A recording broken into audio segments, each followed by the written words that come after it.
So because I lived at a farm most of my adult life, I'm used to being able to throw compost out, right? So in Montana, the old cat food or this or that, I open the kitchen and I throw it out.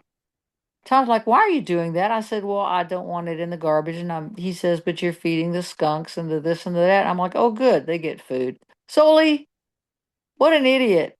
What are you doing? Why do you think you get skunks in the garage? So you feel compelled to help, to nurture, and to help. It's a sort of false nurturing. So I stopped doing that. It about killed me, but I stopped doing that. That reminds me of a story I saw about a woman who was feeding a raccoon. She lived in the wilderness as well. And then a couple more raccoons started coming and she kept feeding them. And then one day she had probably 100 raccoons and she had to call, she couldn't leave her house.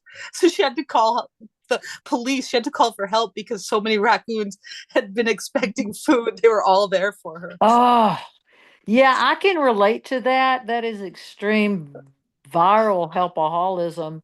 And wild animals are wild animals.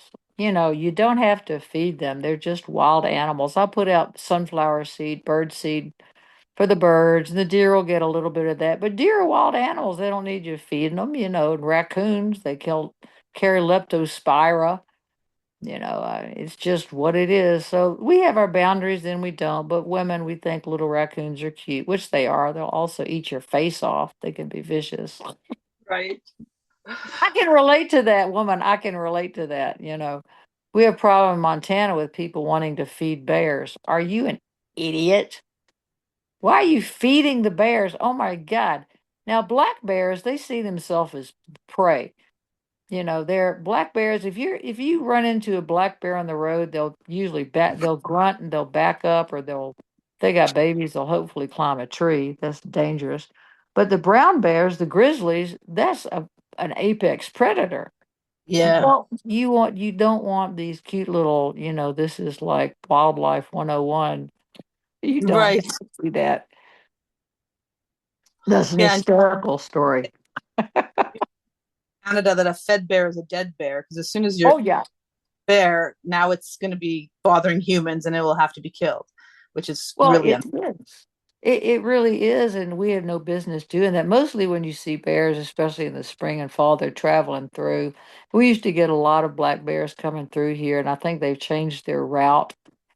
But there are some, and they'd swim in the water tank. It was quite hysterical to see, and they are cute, but at a distance, they are not pets. yeah, it's a funny reminder for us to watch if we're really trying if we're helping for the right reasons or if we're actually helping. So it'll be fun to talk about more alcoholic as we bring that series out.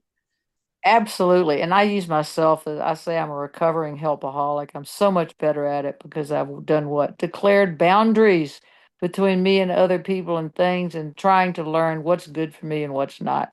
So we'll laugh at that. We'll have fun with that. Thank you, Linda. Thank you, Zoli. Take